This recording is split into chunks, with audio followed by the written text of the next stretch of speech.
তুমি নিজেকে বিক্রি করতে পারো, তবে তুমি বড় ভাগ্যবান, তোমার বড় নসিব যে তুমি জাহান্নাম থেকে চিরমুক্ত হয়ে গেলে। ওরে তুমি চিরতরের জন্য জান্নাত লাভ করে গেলে, জান্নাত লাভ করে গেলে। ফামুত ফাপায় নাফসাহু ফামুত কোহা আও মুবে কোহা। নবী আমার বললেন প্রত্যেকটা মানুষ সকালে বিছানা থেকে উঠে নিজের আত্মাকে বিক্রি করে দেয়। কেউ তো তাকে হালাক করে ধ্বংস করে, আর কেউ তো জাহান্নাম থেকে মুক্ত করে দেয়। অর্থাৎ একজন খরিদ্দার শয়তান, আর একজন খরিদ্দার হলো স্বয়ং আল্লাহ। আপনি সকালে বিছানা থেকে উঠলেন, আজান শুনলেন, আলহামদুলিল্লাহিল্লাযী আহইয়ানা বা'দা মা মাতানা ওয়া ইলাইহিন নুশুর বলে আপনি এবার পানি নিয়ে আপনি পেশাব পায়খানা সেরে ওযু সুন্দর করে ওযু করে মসজিদের দিকে পা বাড়ালেন, মসজিদের দিকে পা বাড়ালেন। আমার নবী বললেন আল্লাহ রাব্বুল আলামিন তাকে যেন খরিদ করে নিলেন। আর সকাল সকাল আপনি ওই মুসাল্লার ঘরের দিকে পা বাড়ালেন, মসজিদ মাদ্রাসার দিকে পা বাড়ালেন। ওরে গাদা বিরায়াতিল ইসলাম, আপনি ইসলামের ঝান্ডা নিয়ে একজন মুসলমানের ছেলে, একজন মুমিনের ছেলে, ঈমানের ঝান্ডা নিয়ে, মুসলমানের ছেলে ইসলামের ঝান্ডা নিয়ে, ইসলামের পতাকা নিয়ে তুমি চললে আল্লাহর পথে, আল্লাহর ঘরের দিকে। হায় রে মুসলমান, পক্ষান্তরে তুমি নামাজ রোজা বাদ দিয়ে তুমি জমিনের দিকে, তুমি মাঠের দিকে হাঁটা দিলে, তুমি শামসির হাট হাঁটা দিলে, তুমি সকাল পর্যন্ত বাজার লেগে থাকলো, এই বাজারের দিকে তুমি হাঁটা দিলে। শুনে না, নবী আমার বলছেন তুমি মুমিনের বাচ্চা নও, তুমি মুসলমানের বাচ্চা নও। তুমি যদি মুমিনের ছেলে হতে, তুমি যদি মুসলমানের ছেলে হতে, তবে তোমার হাতের হয়তো ইসলামের পতাকা। ওরে তুমি চলেছ শয়তানের পতাকা নিয়ে, তুমি শয়তানের জাত, শয়তানের সন্তান, তাই তো তোমার হাতে রয়েছে শয়তানের ঝান্ডা। আর শয়তান চির জাহান্নামে। আর সকাল সকাল যদি তোমার হাতে শয়তানের পতাকা উঠে যায়, ওরে তোমার পরিণাম কি হবে তুমি একবার ভেবে নাও। ভাই আমার, কোথায় আছেন আপনি? আমাদের তো উচিত ছিল, আমার বাবা জীবন বললেন, আচ্ছা বলেন তো, নবী বলছেন তোমার এমন কি অফির বোঝাত কোন সাদাকা। হ্যাঁ যুবকেরা, হ্যাঁ বিবাহিত যুবক যুবতীরা,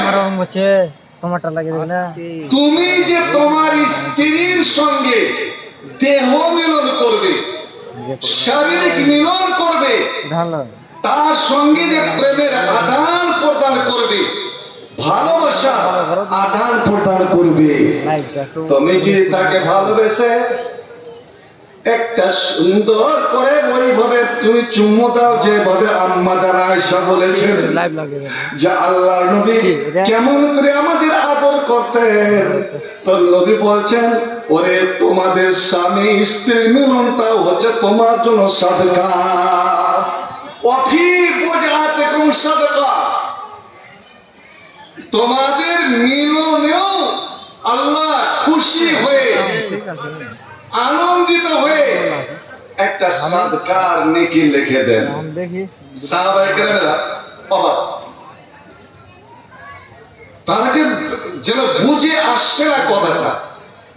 ভাই আমরা স্বামী স্ত্রী মিলন করব, এটা আমার মনের চাহিদা আমি মেটাবো, আমি আমার তৃপ্তি নিব, আর সেটা আবার নেকি হবে কেমন করে? শুনুন, যে কোনো জিনিস আপনি শরীয়তের রঙে, শরীয়তের আদেশ পালন করে আপনি করুন নেকি। ওটাই যখন শরীয়ত বহির্ভূত, আপনি বাজারে যেতে পারেন, আপনি ব্যবসা করতে পারেন, ব্যবসা হালাল, এমনকি মেয়ে ছেলে যার বাড়িতে পুরুষ নাই বা পুরুষ বাইরে গেছে বিদেশে আছে, ওর একটা দোকান চলে, আমি বলছি মেয়েটা, ওই বাড়ির মেয়েটা, বউটা, ও দোকান চালাতে পারে পর্দার সহিত, ইজ্জতের সহিত। আরব রাষ্ট্রে হচ্ছে ভাইজান, কিন্তু ওইটাই ওটাকে হতে হবে শরীয়তের ধারায়, ইসলামের ধারায়। আজ ওখানে গিয়ে বাজার লাগিয়ে দিল একটা মেয়ে ছিল, আপনি গিয়ে দেখুন তো কাস্টমার কারা কারা। কেন? একটা মিষ্টি পড়ে থাকে তো ওখানে মাছি, আর মাছির সঙ্গে আরো কত কি জমা হয় দেখেন তো। একদিন একে পূর্ব পাড়াতে একটা তরুণক দিয়েছিলাম, তো খুব রাগ হয়েছিল। বন্ধু আমার ক্ষমা করবেন, একটু সচেতন হন। আল্লাহর গজব এই জাতির উপরে নাযিল না হয়। সাহাবায়ে কেরামরা বলছেন, ইয়া রাসূলুল্লাহ আয়াতি আদনা শাওয়াতাহু, নবী গো আপনি বললেন স্ত্রীর সঙ্গে মিলন করাটা হলো সাদকা। আমি আমার জন্য খোদা, আমি মনের চাহিদা মেটাতে গেলাম, এটা কেমন করে নেকি হয় বুঝতে পারলাম না। নবী সুন্দর করে বললেন, বলতে হে এ আমার সাহাবা কেরামেরা বলো, ওই কাজটায় যদি হারাম উপায়ে হয়, ওই কামটায় যদি অবৈধ উপায়ে হয়, বিবাহ বহির্ভূত হয়, একই মিলন, এটা হলো জিনা, আর এটা হলো স্বামী স্ত্রীর মধুর মিলন, এটা হলো ধর্ষণ, এটা হলো শান্তির মিলন। কাজ কিন্তু একটাই। বলো তোমরা বলো, ওই কাজটা যদি লুকিয়ে লুকিয়ে মাঠে ঘাটে বাজারে যেখানে সেখানে হারাম উপায়ে যদি ওরা ছেলে মেয়ে যদি মিলিত হয়, তো ওতে কি হবে বলো তো? ওতে গুনাহ হবে কি হবে না? সাহাবায়ে কেরামেরা বললেন অবশ্যই এতে গুনাহ হবে, এতে পাপ হবে। আল্লাহ নবী বললেন, ওতে যখন পাপ হবে, ওরে এটা যখন শরীয়তের বাঁধনে হলো, এটা যখন হালাল উপায়ে হলো, আল্লাহ রাব্বুল আলামিন খুশি হয়ে এখানে সাদকার নেকি দান করবেন। আল্লাহু আকবার।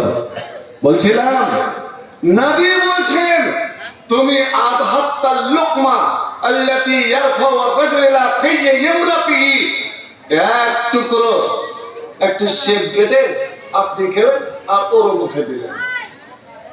ওই পরমপুর থেকে মিষ্টি এনে কোনদিন জীবনে যদি না দিয়ে থাকেন, দিবেন, মুখে দিলেন, বুড়া থেকে লাল পারভেজ কোনদিন দিলেন, আরে ওটাই তোমার সাদকা হতে পারে, ওরই বিনিময়ে আল্লাহ আপনার ক্ষমা করে দেবেন। পক্ষান্তরে এবার আপনার মেয়েটাকে, আপনার বোনটাকে, আপনার স্ত্রীটাকে, ও ভাবি খাবার চাউমিন খাবে, দেখেন চাউমিনের দোকানে গিয়ে ভিড়, জীবনে খাননি। হায় মুসলমান, বাড়িতে কোনোদিন আপনার মিষ্টি হয় না, আপনি হাটে বাজারে খেতে পান না, রাস্তার ধারে এত ভিড় কিসের? আপনার মেয়ে, আপনার না হোক অন্য মুসলমানের মেয়ের, বোনের, স্ত্রীর হাত ধরে যে ছাপ দিচ্ছে, একবার লজ্জার চিন্তা করুন। কোথায় আপনি গিয়ে দাঁড়ালেন? এক তো এই গোদানি দেওয়া ছাপ দেওয়া হলো হারাম। নবী করিম সাল্লাল্লাহু আলাইহি ওয়াসাল্লাম আব্দুল্লাহ বিন মাসউদ, মদিনাতে একটা মেয়ে ছিল যার নাম হলো উম্মে ইয়াকুব। উম্মে ইয়াকুব, ওর কাজই ছিল এই দাগ দিয়ে বাড়া, গোদানি দাগ। হযরতে আব্দুল্লাহ বিন আব্দুল্লাহ বিন মাসউদ বললেন, যারা দাগ দেয়, যারা হাতের এখানে ওখানে রঙের ছাপ মারে, আর যারা ছাপ মারায়, যারা মারে এবং যারা মারায়, দুইজনের উপরে আল্লাহর লানত। নবীর লানত, অর্থাৎ ওরা আল্লাহর রহমত পাবে না, ওরা নবীর শাফাত পাবে না, ওরা নবীর সুপারিশ পাবে না। কিয়ামতের দিন নবী তাদেরকে দূর করে দিবেন। আর যারা নবীর শাফাত পাবে না তারা কোনোদিন জান্নাত পাবে না। এবার উম্মে ইয়াকুব দেখলো আমার তো ব্যবসা বন্ধ হয়ে যাবে, এই কামরুল মাদানী, এই সামন, এই মুলবি গুলো আমাদের তো জালসার ব্যবসা বন্ধ করে দিবে। আল্লাহ রে আল্লাহ, ওরে তোমার ব্যবসা বন্ধ হবে কি না হবে আমার তাতে যায় আছে কি? তাই বলে তুমি আমার জালসাতে এসে এরকম ব্যবসা লাগাবে, এরকম দোকান সাজাবে, আর আমার ছেলে মেয়ে, এই সমাজের ছেলে মেয়েদেরকে তুমি জাহান্নামের টিকিট দিবে, এটা আমরা কোনোদিন হতে দিতে পারি না। উম্মে ইয়াকুব দৌড়ে গেলেন আব্দুল্লাহ বিন মাসউদের বাড়ি, আর গিয়ে বলছেন, আব্দুল্লাহ, শুনলাম নাকি তুমি যারা এই ব্যবসা করে তাদের উপরে নাকি লানত করেছো, আর বলেছো যে আল্লাহর লানত, নবীর লানত। হযরতে আব্দুল্লাহ বিন মাসউদ বললেন, ও উম্মে ইয়াকুব, আমি তোমার উপরে লানত কেন করব না? কেন লানত করব না? যে সব ব্যবসায়ীর উপরে আল্লাহ লানত করেছেন, নবী লানত করেছেন, আল্লাহ আল্লাহ রাসূল যেগুলোকে ঘৃণা মনে করেছেন, আমি ওইগুলোকে ঘৃণা কেন মনে করব না? ভাই, ওই যুগের মেয়ে ছেলে ওরাও কোরআন হাদিস পড়া ছিল, কোরআনের উপরে ওদের গভীর জ্ঞান। উম্মে ইয়াকুব চক্করে বলছে, কোরআনে কোন জায়গায় আছে যে এটা হারাম? আল্লাহ কোথায় নিষেধ করেছেন? আব্দুল্লাহ বিন মাসউদ বলছে, তুমি কোরআন পড়েছো তো? যেমন আজকাল অনেকে বলে দেয়, বাপ দাদার কাল থেকে করে আসছি, আর এখনকার মুলবিরা বলছে এই। যেমন এই বউ দেখা দেখি, বাপ দাদার কালে বাবারা দেখেছে, চাচারা দেখেছে, এরা দেখেছে, ওরা দেখেছে, আর এখনকার মৌলবীরা বলছে শুধু ছেলে মেয়ে, বিবাহের আগে ছেলের বাপ ওই মেয়েকে দেখতে পারে না, দেখা হারাম। ভাই আমার, বাপ দাদার দোহাই দেওয়া চলবে না, দোহাই চলবে একমাত্র শরীয়তের। আব্দুল্লাহ বিন মাসউদ বলে উঠলেন, ও উম্মে ইয়াকুব, তুমি কোরআন ভালো করে পড়েছো? বলছে, হ্যাঁ কোরআন পড়েছি, কোরআন তো আমি শেষ শুরু থেকে নিয়ে শেষ পর্যন্ত পড়েছি, ভালো করে পড়েছি। কোরআনে তো কোথাও পাইনি যে এই ব্যবসা হারাম বা তার উপরে আল্লাহ লানত করেছে। হযরত আব্দুল্লাহ বললেন, লাউ কারাতি হে লাওয়াজাতি হে, ওরে উম্মে ইয়াকুব, তুমি সচ্ছর নজরে পড়েছো, তুমি গভীর দৃষ্টিতে পড়নি, তুমি সুন্দর করে বুঝে সুঝে পড়নি। আমরা ছড়াবো কোরআনের নূর, পথ হারা পেয়ে যাবে পথের দিশা, কোরআনের তেলাওয়াতে রাঙাবো বুক, খুঁজে নিব আল্লাহর ভালোবাসা, খুঁজে নিব মাবুদের ভালোবাসা। আমরা ছড়াবো কোরআনের নূর, পথ হারা পেয়ে যাবে পথের দিশা, কোরআনের তেলাওয়াতে রাঙাবো বুক, খুঁজে নিব আল্লাহর ভালোবাসা, খুঁজে নিব আল্লাহর ভালোবাসা।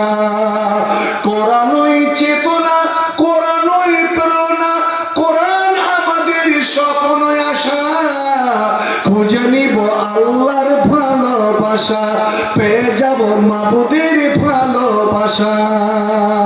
কোরআন হলো হেদায়াতের আলো, কোরআন হলো ভাই আল্লাহর কথা, কোরআনই শক্তি, কোরআনই মুক্তি। মুসলমান রে, এই কোরআন হলো মুমিন মুসলমানের শক্তি। যেদিন থেকে মুসলমানই কোরআনকে ছেড়েছে, মুসলমান বাড়িতে কোরআন তেলাওয়াত, কোরআনের আওয়াজ বন্ধ হয়েছে, সেই দিন থেকে মুসলমানের কপাল পড়েছে। ওরে যে দুনিয়ার জীবনতে বরকত উঠে গিয়েছে রে, সমস্ত অশান্তি ঘিরেছে, কারণ আমার নবী বললেন যেই বাড়িতে কোরআনের আওয়াজ নাই, কোরআনের শব্দ নাই, সে বাড়িতে শয়তান বাস করে, শয়তান বাস করে। সেই বাড়িটা হলো কবরস্থান, সেই বাড়িটা হলো হিন্দুদের শ্মশান। আর কবরস্থানের শ্মশানে পোকামাকড়, সাপ বিচ্ছু বাস করে, ওখানে ভালো মানুষ বাস করে না। ওরে যেখানে শয়তান থাকে ওই ঘরে রহমতের ফেরেশতা আসে না, আর যেখানে রহমতের ফেরেশতা না আসে ওই বাড়িতে কোনোদিন বরকত হয় না। তাই তো এত হাই হাই দই দই, এত ব্যবসা বাণিজ্য। কিন্তু মুসলমান, তোমার জীবনে বরকত নাই কেন? কারণ ওরে তোমার ঘরতে কোরআন বিদায় নিয়েছে, তোমার সমাজে কোরআন বিদায় নিয়েছে। একবার বুকে হাত দিয়ে বলুন তো দেখি যে আমাদের কয়টা বাড়িতে 24 ঘন্টার মধ্যে ওরে একবার না হলো কোরআনের শব্দ ভেসে আসে? নবী আমার বললেন লা তাজুর বুয়ুতাকুম মাকাবেরা। ওরে বালুয়া ঘাটের মানুষ, এ বালুয়া ঘাটের ছেলে মেয়েরা, তোমরা নিজের নিজের বাড়িকে কবরস্থান সাহাবাখানা বানিয়ে নিও না। কেন কবরস্থানে নামাজ হয় না রে, কবরস্থানে কোরআন পড়া যায় না, কবরস্থানে কোরআন পড়া হারাম, আজান দেওয়া হারাম। তোমার বাড়িটা কি কবরস্থান, ওখানে কোরআন কেন পড়া হয় না, নফল নামাজ কেন পড়া হয় না? তোমাদের মেয়ে ছেলেরা কেন নামাজে পড়ে না? নবী আমার বললেন শোনো রে, রে বালুয়ার ছেলেরা মেয়েরা, এতটা অঞ্চলের মুমিন মুসলমানেরা, যদি শয়তানকে তাড়াতে চাস, তোর বাড়ির ত্রিসীমানায় যেন শয়তান না আসতে পারে, কোন জিন ভূত যেন না আসতে পারে। যদি তোরা এটা চাস তো আয়, নবী বলছেন আয়, আমি তোদেরকে একটা আমল মন্ত্র আমি শিখিয়ে দিচ্ছি।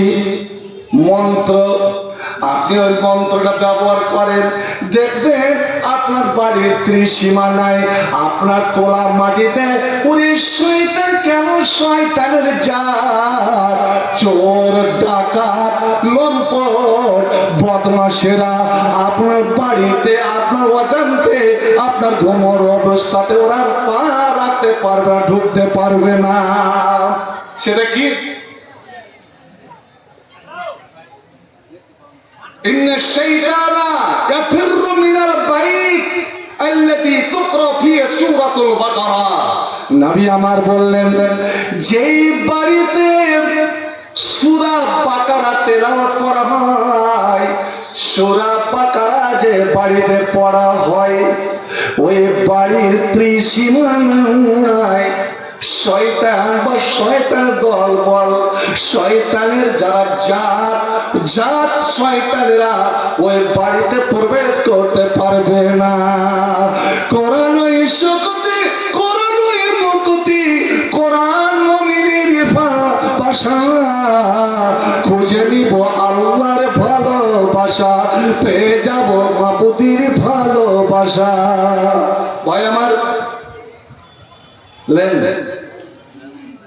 হযরতে এবার ইয়াকুব বলছে কই, আমি তো খুব সুন্দর করে পড়েছি। আব্দুল্লাহ আসো শুনো, এই আয়াতটা তোমার চোখে গেছে কোন দিন কি? সূরা হাশরে আল্লাহ বলছেন মা আতাকুমুর রাসূল ফাখুযু ওয়া মা নাহাকুম আনহু ফান্তাহু। আল্লাহ বলছেন এ দুনিয়ার মানুষ, আমার রাসূল মুহাম্মদ যা তোমাদেরকে দিয়েছে, যা করতে বলেছেন তা করো, আর যেটা থেকে নিষেধ করেছেন ওটা থেকে তোমরা বিরত হয়ে যাও, রুকে যাও। এবার বলো তো নবী এই কাজটা করতে নিষেধ করেছেন কিনা? নবী ছেলে পুরুষদের হাত রঙাতে নিষেধ করেছি কিনা? মেহেদির ছাপ নিতে নিষেধ করেছেন কিনা? এবার পুরুষ হয়ে যদি মেহেদির ছাপ নাই বা পর পুরুষ অন্য স্ত্রীকে যদি মেহেদির ছাপ দেয়, ও আল্লাহর নিকটে মালাউন হবে কি হবে না?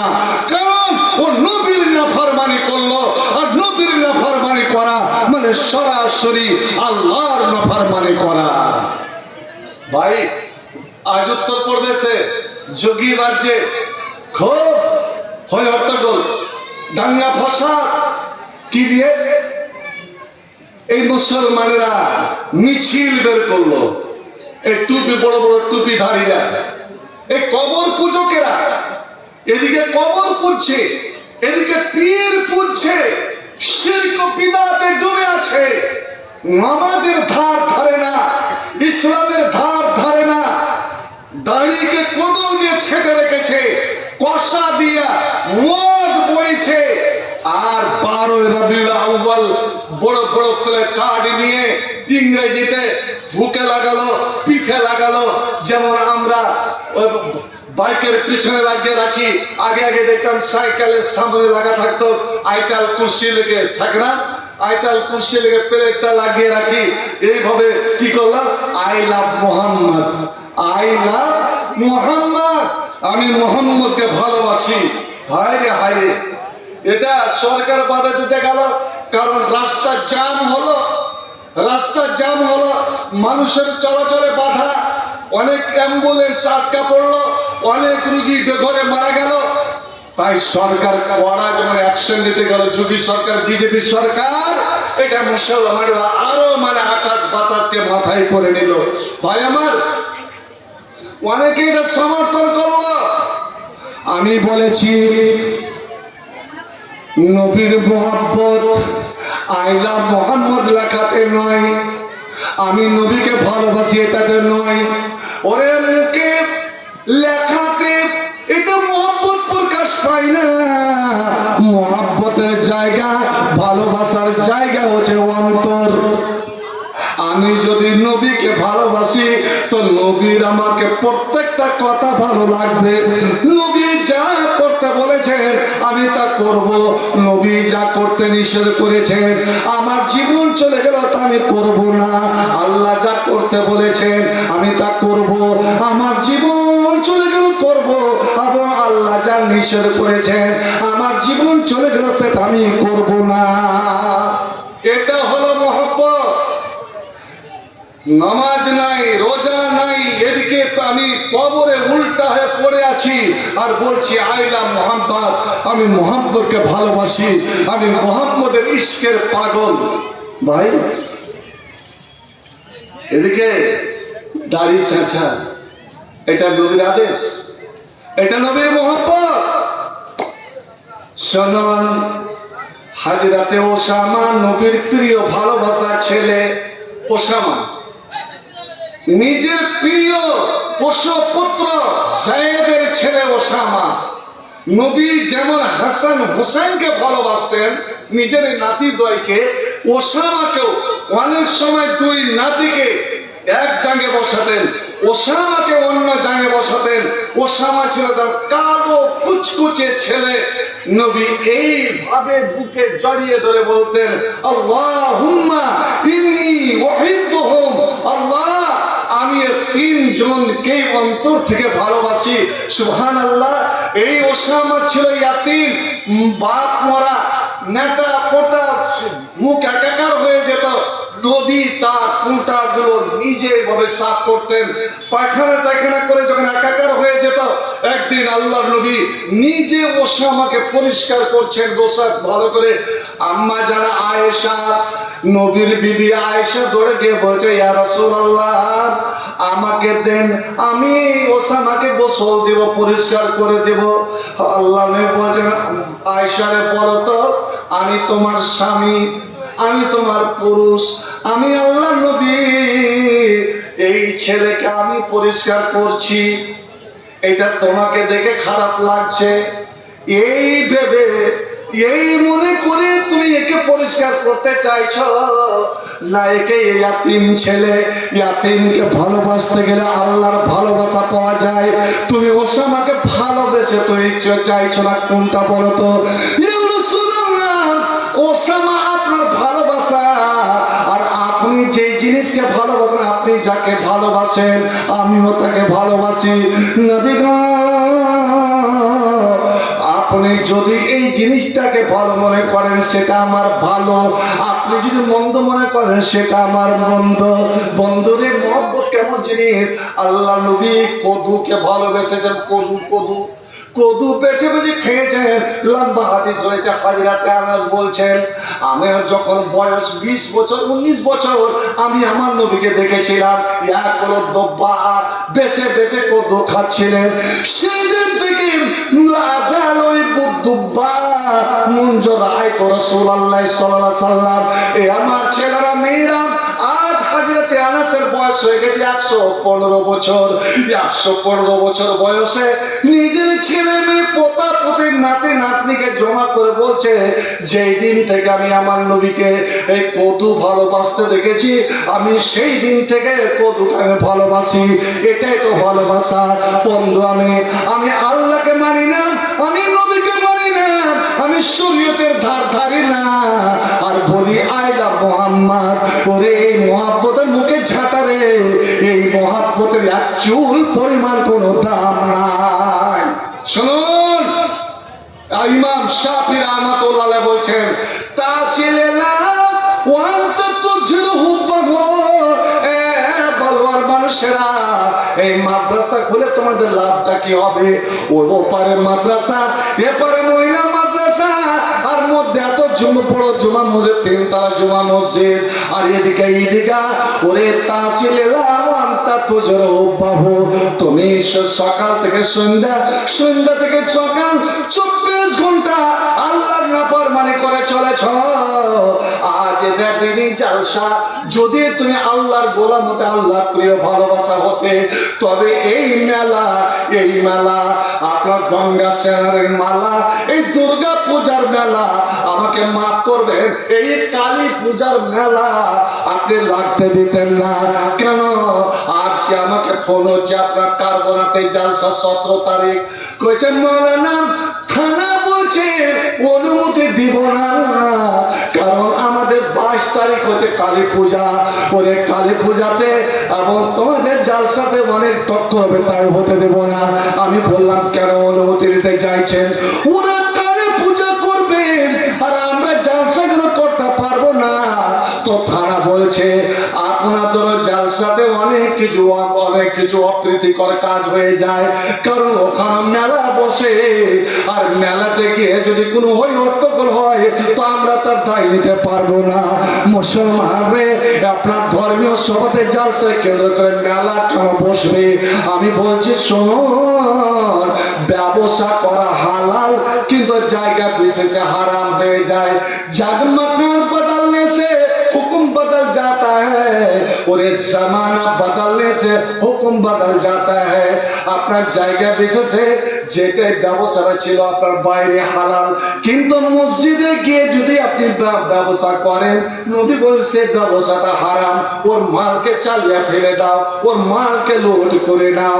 আপনার কোনো জিনিস হারিয়ে গিয়েছে, খুঁজে পান না, আপনি এলান করেন ভাই আমার এত টাকা হারিয়ে গিয়েছে, আমার মহিষ হারিয়ে গিয়েছে, আমার অমুক জিনিস হারিয়ে গিয়েছে, এটা আপনি এলান করতে পারেন।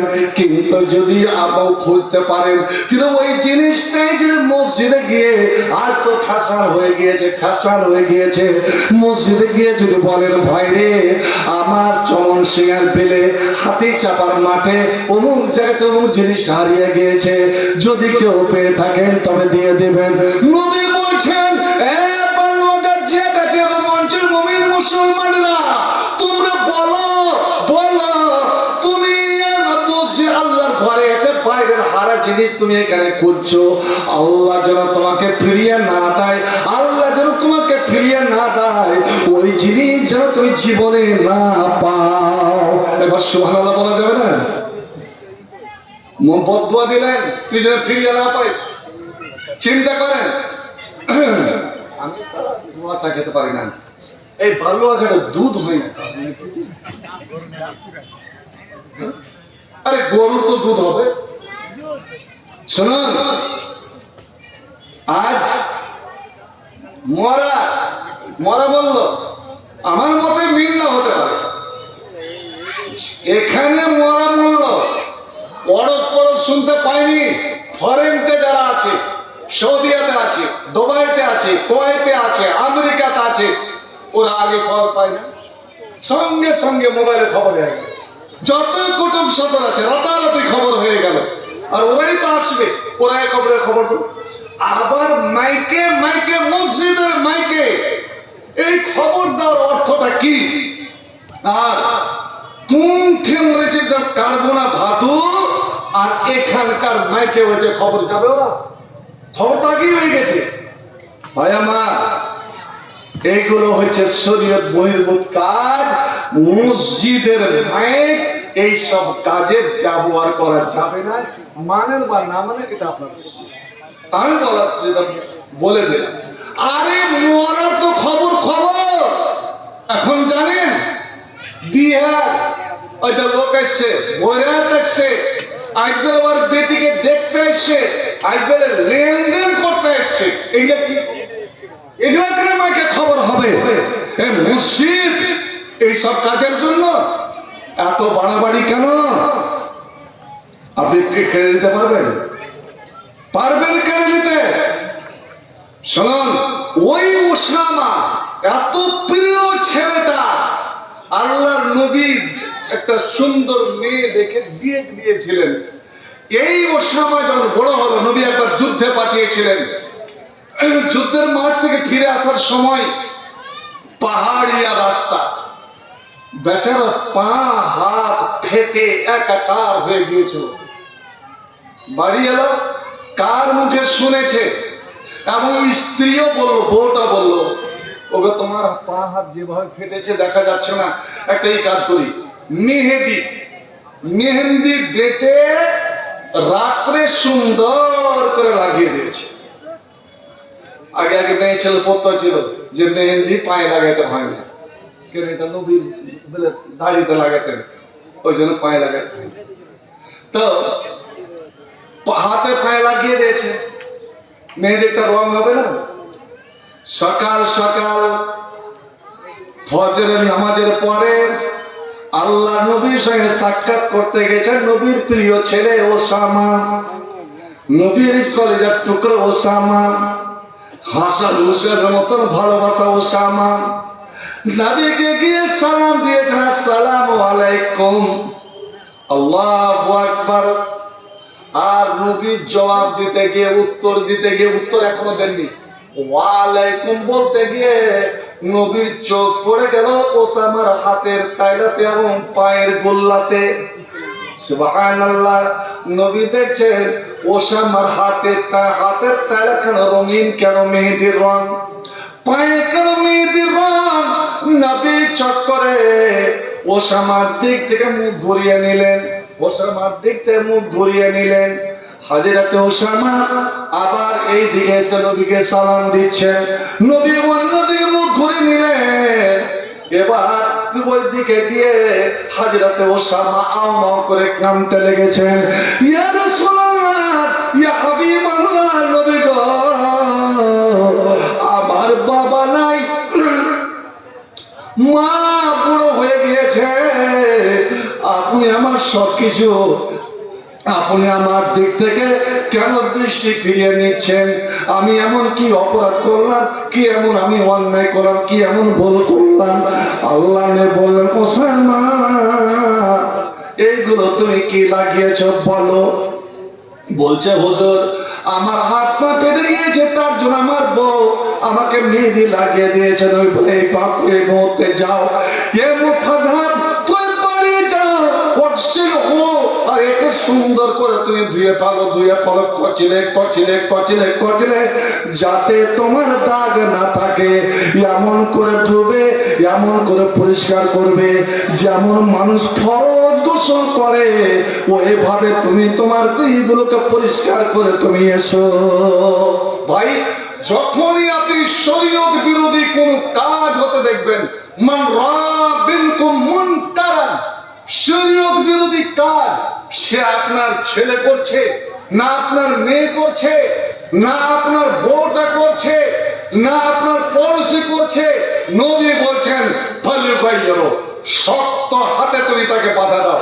দেখুন বিবাহ শাদীতে ছোট ছোট মেয়ে ছেলেরা একটা আনন্দ স্ফূর্তি করতে পারে, এক মুখিয়া ঢোল যেটাকে দুব্বল তবলা বাজাতে পারে, গীত গাজাল করতে পারে, কিন্তু ছোট মেয়েরা নাবালিকা যারা সাবালিকা নয়, জয়রাত শব্দ এসছে।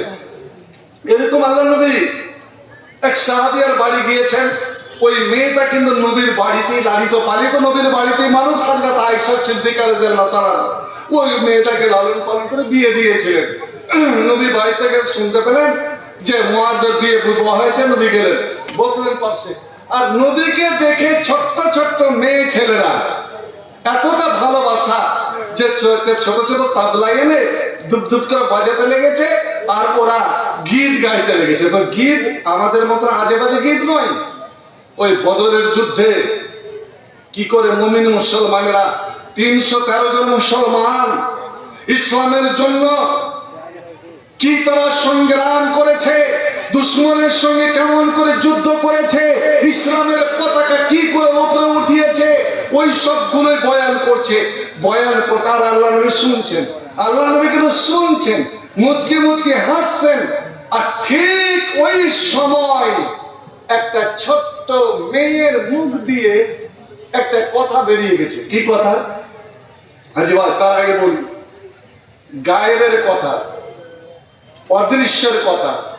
আগামী কাল কি হবে, আগামীতে কি হবে, এই কথা একমাত্র কে জানে বলেন তো? একমাত্র কে জানে? বুঝতে পারছেন না? গায়েবের কথা একমাত্র কে জানে? জোরে বলুন, কে জানে? আল্লাহ। এই আমাকে 50 যে হানাফিরা আছে শুনতে পাচ্ছে, ওরকে কথা হলো আল্লাহর ইলম আর নবীর ইলমে কোনো তফাৎ নাই। আল্লাহ জানে ইলমে মাকান ওয়া ইয়াকুন, আল্লাহ যা হয়েছে হবে সব জানে, নবীও তা জানে। কিন্তু আল্লাহর কোরআন বলছে লা ইয়ালামুল গায়বা ইল্লাল্লাহ, গায়েবের ইলম একমাত্র আল্লাহর কাছে। নবী ইলমে গায়েব জানতেন না, কোন মানুষ ইলমে গায়েব জানে না। গায়েবের ইলম একমাত্র আল্লাহ যদি জানান তবেই জানবে। শুনুন, ওই মেয়েটার মুখ দিয়ে একটা কথা বেরিয়ে গেল। কি কথা? ওয়াফিনা নবিয়ুন ইয়ালামু মা ফি গাদি। ও মদিনার মেয়েরা, এ মদিনার লোকেরা শোনো, আমাদের মধ্যে এমন একজন নবী, আমরা এমন নবী পেয়েছি যে নবী আগামী কালকের কথা জানে, আগামীর কথা জানে। ছোট্ট মেয়ে, আমরা তো হেসে উড়িয়ে দিতাম। আমাদের ছেলে মেয়েরা মানে ভুল করে, বাম হাতে খায়, আমরা মুচকি মুচকি হাসি, যেখানে সেখানে হাত ডোবায়, মুচকি মুচকি হাসি। না না না, ওরে ছোট্ট ছেলে বিসমিল্লাহ বলেনি, নবী হাত ধরে নিয়ে এলেন আর বলে সাম্মিল্লাহ, বিসমিল্লাহ বলো।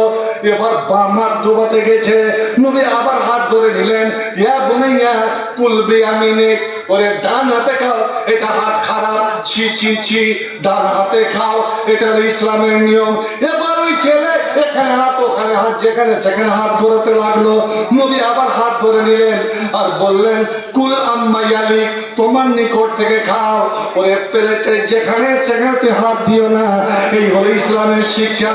নবী চট করে উঠে ওই মেয়েটার মুখ চেপে ধরেছেন, মুখ চেপে ধরেছেন।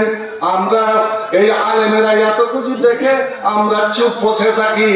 আমি বলি এটা আমাদের বক্তাদের ভুল। যারা জানতে পারছি যে ওখানে মেলা বসবে, তবুও জালসার দাওয়াত কবুল করে নিলাম। ওরে যেসব যারা যারা সভাপতিত্ব করছেন ওদের ভুল। এই আলেম ওলামা আমরা যদি একজোট হয়ে বলতাম যদি ওখানে মেলা বসে তো আমরা সেখানে যাব না, ওরে সমাজের অনেকটা পরিবর্তন হতো। আমরা শরীয়তের বিরোধী কাজ হতে দিব না। আল্লাহ নবী মেয়েটার মুখ চেপে ধরলেন আর চেপে ধরে বলছেন লা তাকুলি হাজা, ও মেয়ে, ও মেয়ে, তুমি এটা বলিও না। ওরে গায়েবের ইলম আল্লাহ ছাড়া কেউ জানে না, আমিও জানি না। খবরদার খবরদার, তোমরা আমাকে আমার কথা বলো না। ওরে অকুলি ইসলাম অকুলি কামা মাতা কুলি, এর আগে যেগুলো বলছিল ওইগুলো বলো, তোমরা এই কথা বলবে না। আমি তাই বলছি, রে আলে হাদিস যুবক দল, তোমরা সচেতন হও। আল্লাহ নবী ফরমান বিজয়ের দিন যেমন আলীকে বলেছিলেন, আলী তুমি এই মুহূর্তে আমার পতাকা নিয়ে যাও, আমার ঝান্ডা নিয়ে যাও, আমার লাঠি তুমি পরিচয় স্বরূপ নিয়ে যাও। আর দেখো মক্কার আশেপাশে যতগুলো উঁচু উঁচু কবরস্থান, উঁচু উঁচু কবর, ওরে যেখানে তুমি দেখবে উঁচু কবর, ওই কবরকে তুমি ভেঙে মাটি বরাবর করে দাও, ওটাকে মাইলা সাওয়াইতাহ, মাটি বরাবর করে দাও। ওয়ালা তিমসালান ইল্লা তামাসতাহু, আর যত তুমি মূর্তি দেখবে যেখানে সেখানে মূর্তি দেখবে, ওগুলোকে ভেঙে তুমি একদম মাটি বরাবর করে দাও, ওকে চুরমার করে দাও। মুসলমান এ আলে হাদিস এরা নিজেরা অন্যায় করতে পারে না, সমাজের যাতে বাধা আসবে, সমাজের যাতে ক্ষতি হবে, ওটা যেমন করতে পারে না, ওরে নিজের যে যাতে ক্ষতি হবে, আমার ইমানের ক্ষতি, আমার দিনের ক্ষতি, আমার শরীরের ক্ষতি, ওটাও করতে পারে না। লা জারা ওয়ালা জিরারা ফিল ইসলাম। একবার সচেতন হন বন্ধু আমার, আগামী দিনের জন্য সচেতন হন। আল্লাহ মেয়েদেরকে মসজিদে কেন যেতে বললেন? আর মসজিদে যাবে, নবী বললেন তো ও মেয়ে ছেলেরা তোমরা যখন মসজিদে আসবে নামাজ পড়বে, আমি যেমনই সালাম ফিরে দিব তোমরা চট করে বাড়ি চলে যাবে, বাড়ি চলে যাবে। আর পুরুষদেরকে বলতেন, ও পুরুষের দলেরা তোমরা মসজিদ থেকে বের হবে না, অতক্ষণ পর্যন্ত বের হবে না যতক্ষণ পর্যন্ত তোমাদের মেয়ে ছেলেরা নিজের নিজের বাড়িতে গিয়ে না ঢুকে যায়। অর্থাৎ রাস্তাতে ছেলে আর মেয়ে, নর এবং নারীতে যেন খালাত মালাত না হয়, গোল গোল হুড়াহুড়ি না হয়। আল্লাহু আকবার। ওরে নামাজের ব্যাপারে মেয়েরা মসজিদে আসবে, অবশ্যই আসবে, কিন্তু সাদা পোশে সাদা সিধা আসবে, পর্দা করে আসবে, কোনো খুশবু লাগিয়ে আসবে না, ওরে চার জমকের পোশাক পরে আসবে না। আর সালাম ফেরার পরে আবার গুটি গুটি পায়ে রাস্তার ব্যাক পার্শ্ব দিয়ে তারা চলে যাবে। পুরুষ লোক বের হবে না যতক্ষণ মেয়েরা নিজের নিজের বাড়িতে না সেটে যায়। এটা হলো ইসলাম, এটা হলো শরীয়ত, এটা হলো নবীর আদেশ। এবার বলুন তো বন্ধু, আমি আল্লাহর ওয়াস্তাতে বলছি, একজন ভালো মানুষ, ওরে একজন ভালো মানুষ বাজারে যান আর গভীর দৃষ্টিতে তাকান যে ওখানে ছেলে আর মেয়ে দুই সম্প্রদায় আছে কি না। ওরে মুসলমান ভালো ভালো ঘরের মেয়ে ছেলে, ভালো ভালো ঘরের বউ ওখানে ঘোরাফেরা করছে কি করছে না। আর যেখানে যেখানে ফুল ফুটে আছে ওই ফুলের চারদিকে ওরে ভ্রমরার পালা ফোন ফোন করছে কি করে না। বন্ধু আমার মাফ করবেন, ক্ষমা করবেন। ওরে রাস্তাঘাটে দেখতে পাবে একটা চার পাইয়া মাদি, ও আগে আগে ছুটে চলেছে আর পিছনে পিছনে মাদা গুলো 8-10টা মাদা ওই মাদিকে কেন্দ্র করে ছুটে চলেছে। আজ আমাদের জালসার অবস্থা এই হয়ে গেল। বন্ধু আমার তওবা করুন, আল্লাহর কাছে প্রায়শ্চিত্ত করুন, আল্লাহর কাছে তওবা করুন। আর আসলে এই মুহূর্তে একটা দোয়া পড়েন তো, একটা দোয়া, মূল্যবান দোয়া আমি বলে যাচ্ছি। তিরমিজি শরীফের হাদিস, আমার নবী বলছেন, মা আলাল আরজে আহাদুন, ওরে বালুয়াতে যত মানুষ আছে, ঢাঙ্গা বিশ্ব অঞ্চলে যত মানুষ আছে, আসমানের নিচে জমিনের উপরে যত মানুষ আছে, ওরা যদি দিনে একবার সকাল সন্ধ্যা যদি সুন্দর করে এই দোয়াটা একবার পড়ে নাই, এই দোয়াটা যদি একবার পড়ে নাই, তো পড়ার সঙ্গে সঙ্গে জীবনে যত তার ভুল হয়েছে, যত গুনাহ হয়েছে, ওরে ছোট ছোট গুনাহগুলো ইল্লা কাফারাতানহু খাতায়াহু, ওর ছোট ছোট গুনাহগুলো সমস্ত গুনাহকে মাফ করে দেওয়া হবে।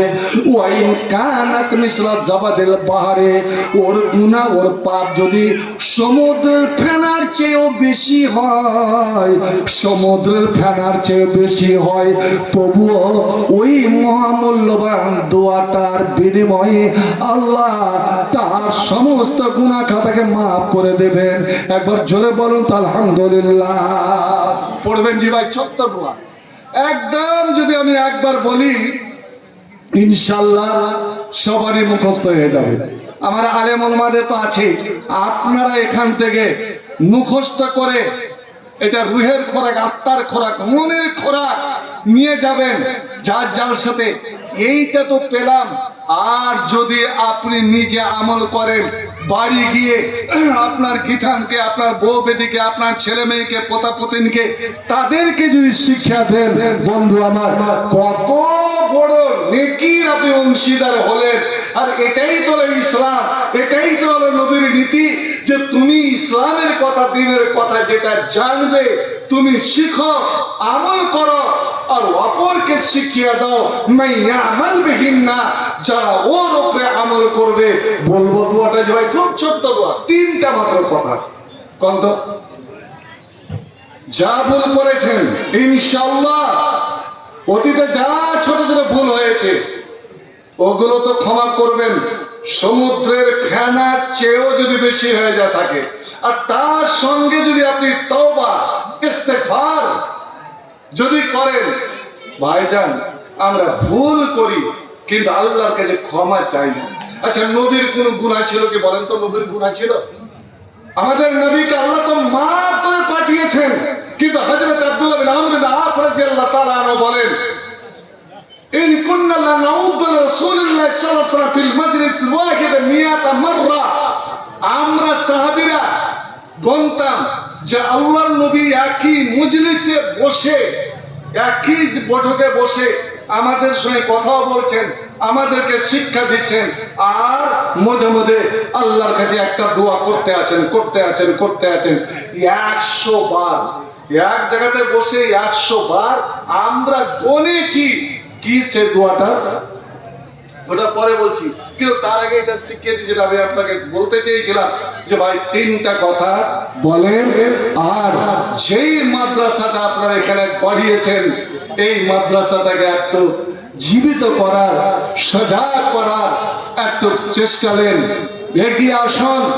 আর এবার যা হয়েছে হয়েছে, আগামী দিনের জন্য আপনার পরিকল্পনা আজ থেকেই করেন যে আমরা খালেস লিওয়াজহিল্লাহ, আল্লাহর জন্য আমরা এই সভা করব, অনুষ্ঠান করব, কিন্তু একটা দোকান পাট আমরা বসতে দিব না। এটা ইবাদতের জায়গা। আপনি হজ উমরাতে জানতেন, হজের যে এত বড় অনুষ্ঠান, উমরার যে এত লক্ষ লক্ষ মানুষ, কেন কোথাও ওরকম বাজার নাই করে? যেগুলো তাদের বাজার দোকান ওইগুলো তো আছে। আল্লাহ এত শোক রেখেছে, কিন্তু আমাদের রাখেনি। একবার বলেন তো সে দোয়াটা, যে দোয়াটা নবী বললেন যে জমিনে যারা বাস করছে তারা যদি একবার এই দোয়াটাকে অন্তর থেকে পড়ে, তো তার জীবনের সব গুনাহ, এমনকি সমুদ্রের ফেনার চেয়েও যদি বেশি হয়, তা আল্লাহ মাফ করে দেবেন। ইল্লা কুফরাতান ও খাতায়া ওয়া ইন কানাত মিসলু জাবাদিল বাহরে। পড়ুন তো ভাই, লা ইলাহা, এবার জোরে বলুন, সবাই বলুন, লা ইলাহা ইল্লাল্লাহ আল্লাহু আকবার ওয়ালা হাওলা ওয়ালা কুওয়াতা ইল্লা বিল্লাহ। লা ইলাহা ইল্লাল্লাহ আল্লাহু আকবার ওয়ালা হাওলা ওয়ালা কুওয়াতা ইল্লা বিল্লাহ। সুন্দর করে ফজর আর বিশেষ করে মাগরিব, এই সকাল সন্ধ্যা, বেশি না পারেন 3 বার করে তো পড়তে পারবেন। লা ইলাহা ইল্লাল্লাহ আল্লাহু আকবার ওয়ালা হাওলা ওয়ালা কুওয়াতা ইল্লা বিল্লাহ। আর ওটাও বলে দেব যে আল্লাহর নবী কোনটা দোয়া, ছোট্ট দোয়া, একবারে বসে সাহাবায়ে কেরামরা বলছেন যে নবীর ঠোঁট চলতে আছে, আবার আমাকে বলতে আছে। আমরা অনেক সময় একদম গণনা করেছি যে আল্লাহ নবী 100 বারের কম নয়, 100 বার একবারে বসেই পড়েছেন। ওই নবী, যেই নবীর আগেকার পরেকার সব গুনাহ আল্লাহ মাফ করে দুনিয়াতে পাঠিয়েছেন। তার আগে আসল আমার হাতে সর্বপ্রথম আমি যখন মঞ্চে আসি, আমার জিয়াগাছি থেকে আমার ভাগিনে আতাউর রহমান মেকআপ 1000 টাকা দিয়েছেন। আল্লাহ রাব্বুল আলামিন ওনার এই দানকে যেন কবুল করে। মা বাবা, আত্মীয় স্বজন, আহলে আয়াল যারা কবরে চলে গেছেন, আল্লাহ এই ছেলের দানের বিনিময়ে তাদের রূহের মাগফিরাত করেন। আল্লাহ সাল্লি আলাইহি, আল্লাহ তাকাব্বাল মিনহু বিকবুলিন হাসানিন ওয়াদখিলুল জান্নাহ ওয়া কিমিন ফিতনাতিল কবর ওয়া আযাবিন নার। আইমনা, আলহামদুলিল্লাহ। আইমনা 1000, 100 কম 1000। আল্লাহ আইমনার এই দান কেটে সদর করুন। আল্লাহ সাল্লাল্লাহু আলাইহি সিদ্দিলাক নার্সিং হোম, আলহামদুলিল্লাহ 1000। ভাই আপনারা বসে থাকবেন না, আপনারা এগিয়ে আসুন। অবশ্যই একটা কথা বলছি, সাদকা ইসলামের যত আমল আছে, সাদকার মতন শক্তিশালী জোরালো আমল কিছু। সাদকার ব্যাপারটাই হলো আলাদা। তকদিরের লেখা, ভাগ্যের লেখা হেরফের হবে না। কিন্তু যদি ভাগ্যের লেখাকে যদি হেরফের করতে পারে, এমনকি মানুষের বয়সও বাড়িয়ে দিতে যদি পারে, তো দুটো জিনিস, এক দোয়া আর এক হলো সাদকা। এক দোয়া আর এক হলো সাদকা। আপনি আপনার মা বাপ দাদু দাদি আহলে আয়াল করে মারা গেছেন, তাদের জন্য আপনি নামাজ পড়ছেন, হজ করলেন, উমরা করলেন, কত কি করলেন। আর একজন এসে বলছে, মাওলানা বাবা মারা গেছেন, মা মারা গেছেন, কিন্তু হঠাৎ মারা গেছে, কিছু দান টান করতে পারেনি। তো আমি যদি আমার মা বাবার পক্ষ থেকে যদি করতে চাই, সেটা কাজে লাগবে কি? নবী আমার বলেছিলেন না। অবশ্যই অবশ্যই ছেলে মেয়ে মা বাবার পক্ষ থেকে যদি দান করে, সাদকা করে, এবং নেক সন্তান যদি দোয়া করে, এই দোয়া এবং এই দানটা হলো ওই মৃত্যু মা বাবার জন্য সবচেয়ে শক্তিশালী আমল। তাই আপনারা আসুন। আলহামদুলিল্লাহ। আর একজনকে 1000, মাসিদুর 500, আলহামদুলিল্লাহ মাশাআল্লাহ। কেটা আমার ভাই মুরবি মাহিরুল ইসলাম।